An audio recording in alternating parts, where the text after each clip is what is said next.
development and training and the private. What technology can we use to help with water management? In so many parts of our continent, it's just even access to water, let alone clean water. Who would like to jump in? John, please. I'd first like to say that the dam system was initially constructed for two purposes. One, power, and second,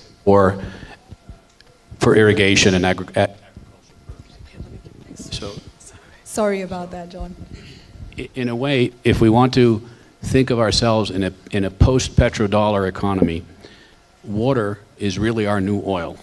That's the beginning of the source of our wealth. And how do we extract from that water the maximum value to the society? Some is through power, some is through irrigation, fishing, whatever. So we need to think of our water resource not just as a means of power only, but as a means of how do we use that resource to create wealth from the land.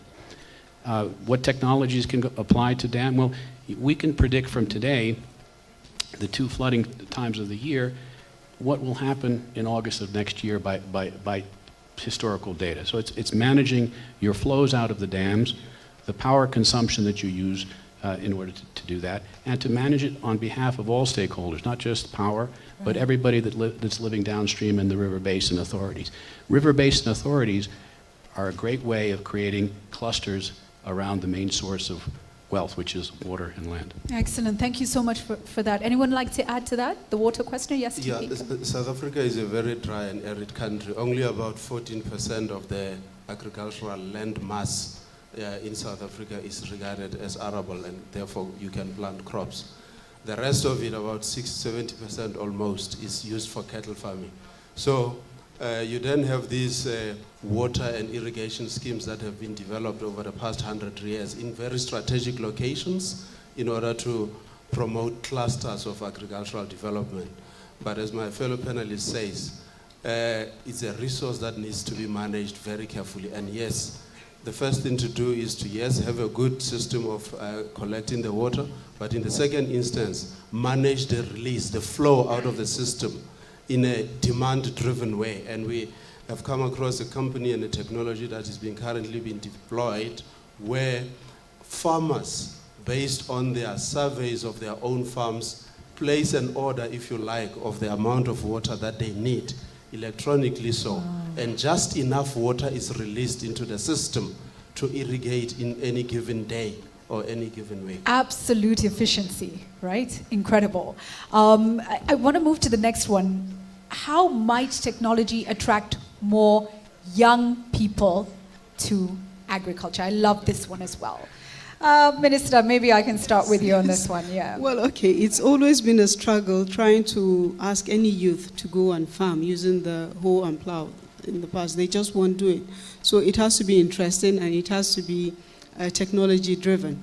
So what we are doing now is we have a number of innovation hubs across the country where youths are being encouraged to come together to look at different sectors of the economy and provide solutions. And one of the most popular area that solutions are coming out of is in agriculture. So we've seen youths develop tools that enables you to monitor how wet any part of your farm is from the comfort of your home, and actually activate a device, that a sprinkler system that provides water just to the area where it is needed. And also we've seen youths develop technologies that help farmers to be able to sort out their harvest in a manner that aggregates what is good quality and what is not good quality. It's mostly in the value chain that we're beginning to see the interest. In the farming area, until we open, we have in our country enough tools to simplify and make farming easy. We're not seeing so many youths there. Very interesting. But let me expand this a little bit and too. I will look at smallholder farms and you know, a lot of living below poverty, struggling. How do we make sure that even as we are transforming agriculture in Africa, we are able to bring them along with us so that they do thrive in agriculture? What are your thoughts on that? Well, majority of them, they do thrive. We generally call this, what globally is that we do 40%, that is outgrowers, and then we do 60%. And some areas we only even use only the outgrowth. There are some areas where we use them. But you see, they don't even have to put a dime. So there's no need for them to even go and, but of course, if they want to go and take, support from Central, for example, Nigeria, fine. But even we'll give them the seeds, we'll give them the fertilizer, we'll give them then we'll teach them already new techniques of how to agriculture. And most of these, they now, what we teach because, for example, African side, you only want to maximum 2 tons per hectare. Of course, like rice, you can do 2 seasons, but sugar, you only have 1 season. So if the yield is low, you'll end up remaining in poverty forever. Okay, so but if it's not 2 tons anymore, it is 6 to 8 tons. Now you are in money. Okay, and you'll also encourage the others. And there are so many people that actually into agriculture. We have a lady who used to work, with us. Then she went to Stanford, did her master's. She came back, and now when she came back, I now asked her, "Hey, look, what are you going to do now? Are you coming back to work with us or no?" He said, "No. I'm now going to I'm going into milk." I said, "How?" He said that no, she's now getting all the, all the herdsmen and co to just be getting their milk. They will make sure that, supply, to various, companies. So there are a lot of interest in terms of youth going to agriculture. Because if they are not going to go into agriculture, it's difficult for us to absorb this. If you add it to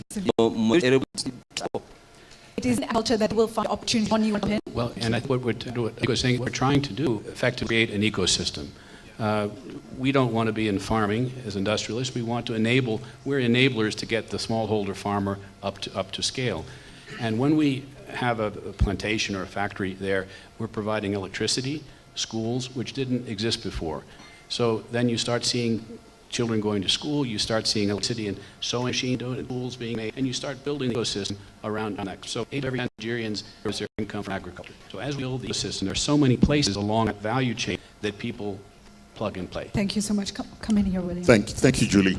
I think the long-term sustainable solution for smallholder farmers, be they youth or older farmers, is to connect them to viable, sustainable supply chains.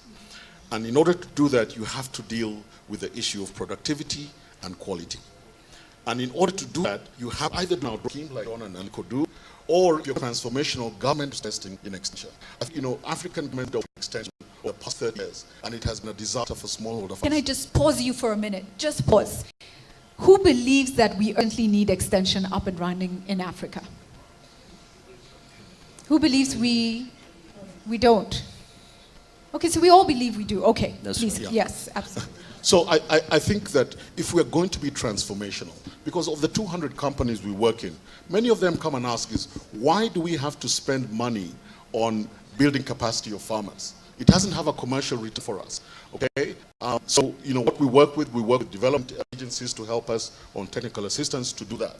Really, if government begins to invest in technology, you know all these decisions you talk about, introduce solutions like price discovery, the app to Kenya which farmers can use on non-smartphones, so the old smartphone, where they can tell what is the price of the produce they have that is seen in market in Nairobi. So if they're dealing with people, they know they have a bargaining chip. They say the price in Nairobi is X, so you can't make this much of a markup. A simple tool like that introduced. There's so many opportunities, but governments must start to reinvest in extension. Thank you. Yeah, the board's been about increasing productivity on the production side and connecting to values. But if you allow me to raise a bit of a sensitive, maybe controversial question, and that is that a lot of the smallholder farmers in South Africa complain about, if you like, the leisure bias or pressure sound price. So yes, but have a strong smallholder farmers are advantaged in a particular way, in a sense that the takers of the price that is available in a given demand-supply situations. And what happens is that if they don't have adequate efficiencies at farm level, then their own margins come under so much pressure. And we have seen a lot of failures in that particular ecosystem. So the conversations have to be heard as well with the big buyers regarding not to build fat and to nurse farmers in such a way that they don't stand up on their own, but certainly the price-taking nature without the price negotiation nature of the price. Thank you for that, and let me come with that, and then I'll come to Aliko John to respond on that issue. Yes. What I just wanted to bring is there's also a need for us to establish efficient commodity exchange. That would protect the farmers from undue pricing strategies of any buyer.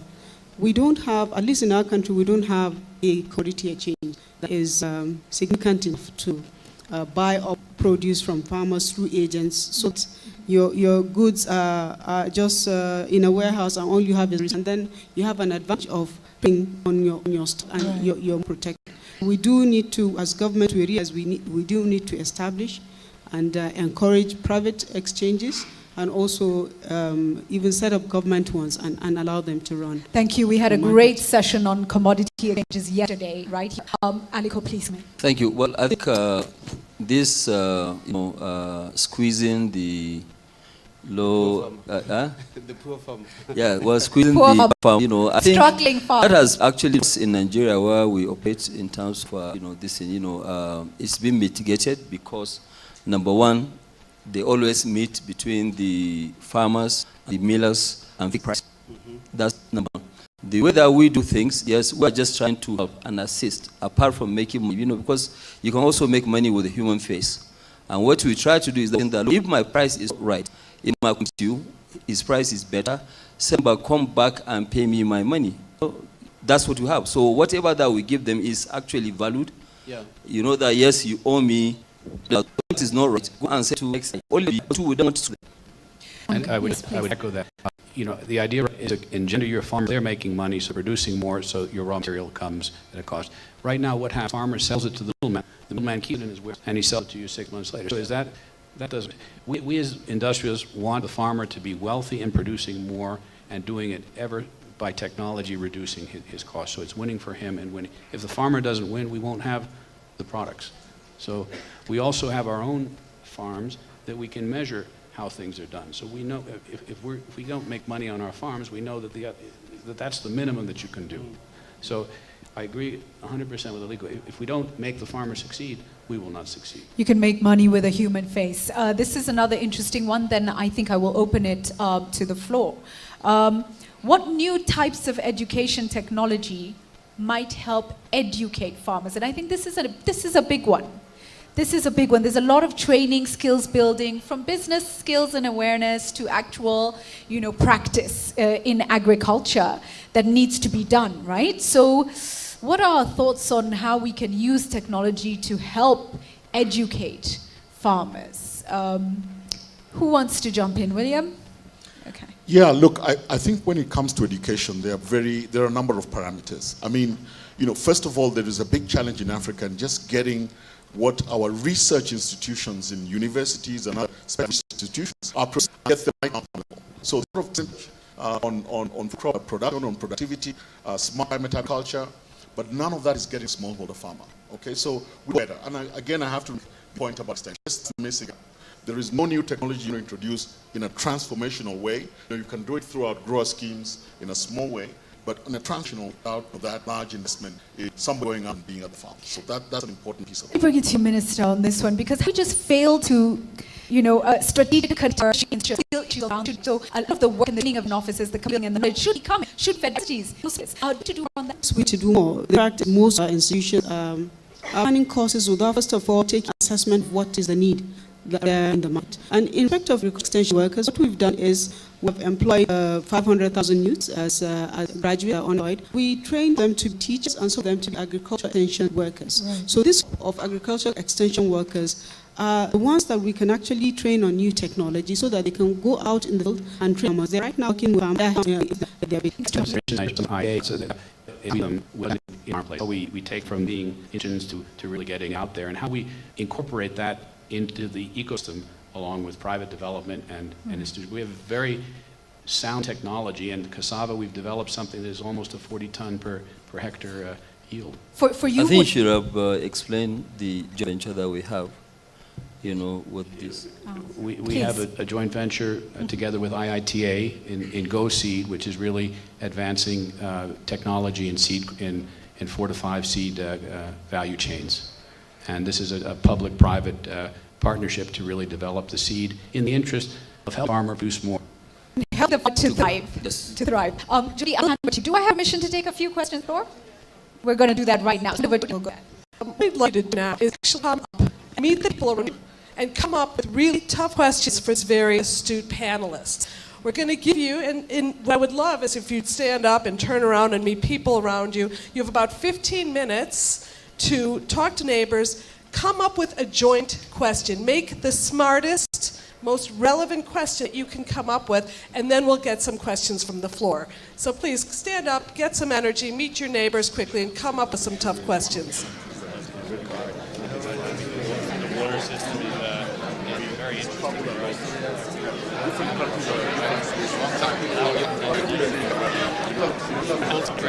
So, there are questions for you. Who would you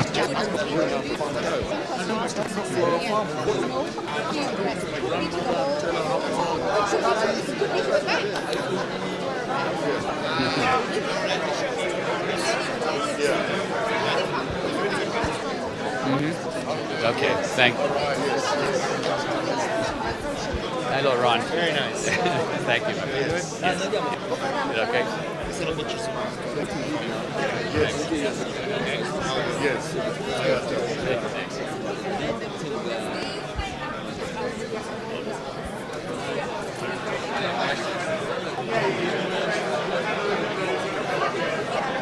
So you've been living for a long time in Nigeria? In all states or only some? In most states, yeah. In about 5 or 6 states. Agri-Allied, gone back into 5 value chains: protein, oils, all kinds of sweeteners, starch, grain. Yeah. So that we're a public company. We have 12,000 employees. Yeah. So that our consumer That's huge. 12,000. That's huge.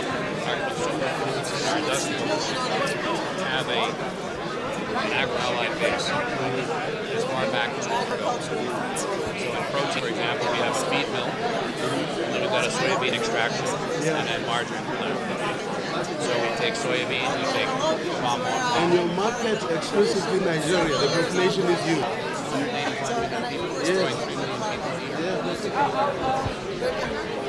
So you can't run out of runway, so to speak, from a market opportunity perspective. No market. The one thing to know is the market is there. The question is, can you get your raw materials So we're- supplied a very long We're time? gonna, hello, Linda. I keep hearing, I know the gentleman. How are you, Bright? Flour mills of Nigeria, we have to fight something like this. To get it through the FD before. Thanks. Promise them that this is really good. It is. That's fine. Have we ever I'm let you happy down, to. ever? No, you've not. Don't let us down. Okay. We never We got we about never 4 go, or God 5 willing. more minutes. Keep Well done. coming up Thank with you, your Bright. Nice to questions. see We'd like you to go back to your seats, please, and meet your colleagues. Thank you, thank you. Very well done. Go to the village and How are you? Sophie. How are you? Are you a farmer? Well, I'm trying to farm, but I'm aspiring from Let me see hand. Farmer's I'm hat. aspiring from my business to give me my life. thank you so much. When in Nigeria, part of the agricultural.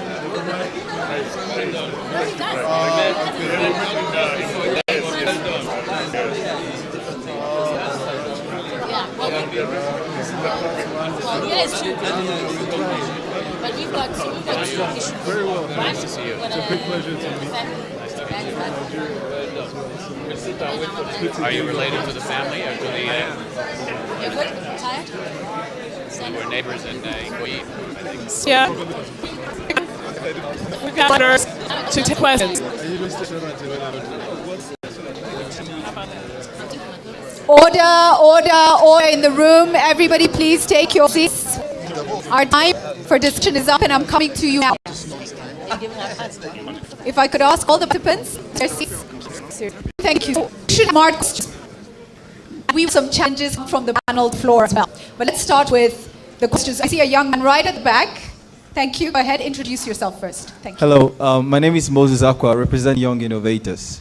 Thanks so much for the panelists for sharing great ideas and encouraging the youth to get into agriculture. Our biggest concern is how come we are still using hoes and cutlasses in this time, and how government to still use the same methodology is not making us productive. I understand creating techniques to be able to monitor, but simple tools that we definitely need to use, like for instance, getting manual mowers and stuff to really transform our productivity. Still being one we know. Thank you. Let's quickly that one, because hoes long away. That's wiggly. Oh, they do, right? That Dr. says, who's that on? Minister to Amran. I just challenge the young man. Okay. Why can't you innovate tools that can farmers? The big thing they do, it doesn't have to be government, it doesn't have to be big businesses. It might just be very simple things, tools that will make their farming easier.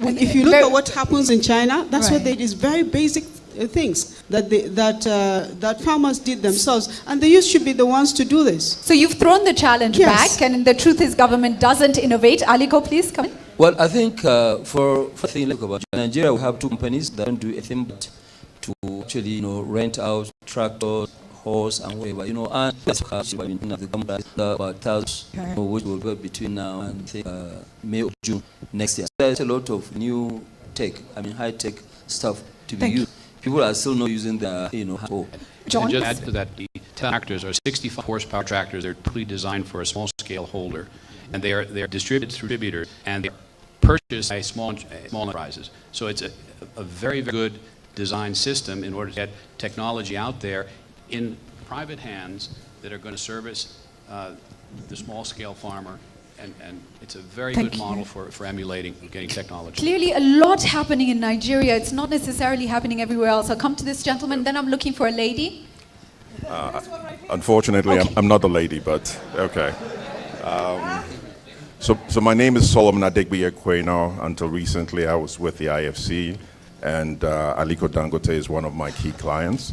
Aliko, you remember when we were in over Brazil, looking at all the large-scale farms in Brazil, we kept saying, why can't this really happen in Africa? We tend to have subsistence farming in Africa, which is smaller. We're not trying to argue in large-scale farming and subsistence farming. We found a way to combine it, so there has to be model farms, which become really part of the supply chain for the smallholders. So I have you here, I have John here, and I have the Honorable Minister of Finance of Nigeria. The biggest problem being able to get the land in a large-scale basis have these model farms. Alaji wanted to actually get governors over to Brazil so they can see really what is possible. Right. We have TP here with the land bank. We have different spirit in land, but you as well. So you need to actually have a lawyer with governments, and also government find ways to actually help subsistence farming. Thank you so much. I love that you asked the question and said it. That's just so please. Sorry. Yes, Aliko. Can we please give Aliko Dangote a round of applause? He's been absolutely amazing. I need to excuse him. Thank you so much. Thank you. But my question was for him. Thank you. Okay. Yes. Go ahead. Thank you. Okay, thank you. And the question was for Dangote. Oh, I'm sorry. I asked to answer them. My name is Tababar. I'm the CEO of a company called City in Agribusiness in Senegal. And thank you for the great panel. Even though we are missing a representative from other parts of Africa, because we have Nigeria well represented and South Africa well represented, who we know are very well developed. And I don't think what the other countries are going through. Can I just say, East Africa is present here. So for all the East African countries. Thank you. Yes, thank you. Thank you. So I want to just jump back to the question about the youth, and thank you, my dear friend, because we feel the same. Now we have made agriculture cool. It's not where you people are accepted to invest in agriculture. We are coming back, the new generation. This is an old topic. We want to invest into agriculture. Mm-hmm. But the reason why I wanted to address my question to Mr. Dangote and whoever else has invested is regardless of that investment, we are still not going to make money because of another issue, which I did not hear here, is energy. The quality of energy and price of energy. Regardless of that is being made, we end up half of that money. Everybody else is saying solutions. We get to Pete and I'll come to you. Just clear on the gentleman's comment about aggregating and scaling up. I mean, in the KwaZulu-Natal area in South Africa, traditional areas, we did a project in recent time where we aggregated about 6 or so parcels of land of about 200 to 300 hectares, aggregated to 2,000 hectares of land, had a whole project around it where technical services are provided and there is an anchor buyer of the sugar cane and you create a whole ecosystem. So it is possible. But what it needs is the point that I made at the beginning about land availability systems in order to provide long-dated tenure on the land. But the issue of energy, I saw something recently in the press where in Zambia, it looks like there are emerging technologies for distributed systems where you don't necessarily need a grid, but using renewable energy. So off systems. John? Est-ce qu'il faut penser? I would say energy. I think there's diesel for tractors, so I don't think you can get too far away unless you have solar-powered tractors. I think you're probably stuck with that. What you're talking about is power for irrigation or power for processing, if I'm not mistaken. So I think the best concept that I can think of is that if you develop a river basin authority where there is water, where there is a source of power, where you could put solar panels, where you can augment the systems that are in place and the infrastructure that's in place, and have your processing in those clusters, I think you address the question of energy for processing. I don't know if that. Thank you. Thank you. If I responded to Thank your you for question. that. And William, do you have a view on this? Would you like to contribute? No. And Minister? We have now regulations that is enabling different forms of power supply, and one of it is isolate power. So a business can actually go to a village, use panels to generate power and supply that power to the community in a small area. So that is extending power more quickly than if it's coming through the national grid. Solutions are coming. They are coming. It's taking too long, but Julie, they're there coming. might be a very big win situation if Yes. solar power is encouraged. In other words, if solar power is encouraged by some kind of scheme, then you can create power and energy in smaller clusters. And very interesting, in Kenya, actually, we are manufacturing those solar panels in country now. So change is coming. Thank you. Thank you, William. Julie. Just quickly to add, I think the young lady talked about challenges of youth, but this is a problem really that all people who are involved in agriculture, whether they're smallholders or commercial farmers, the price of energy, but infrastructure in general. And I'm part of the challenge that conversations about agriculture and agribusiness are happening in silos, where they should be happening to coalitions of infrastructure. So, because making agribusiness work, infrastructure is a big part of it. Right. And if you think about even these conferences, struggles I need to go to, because at the same time there's something on to an infrastructure, at the same time there's agribusiness, there are parallel events, and in reality that's talk about infrastructure. We need to bring together, they work together for the two. Thank you. Excellent. Excellent. Yes, sir. Thank you. Thank you. My name is Johannes Joseph. I'm the USCD East Africa Investment Hub. I have a very simple question. So a lot of discussion was country specific. Now with CFTA coming up, and even before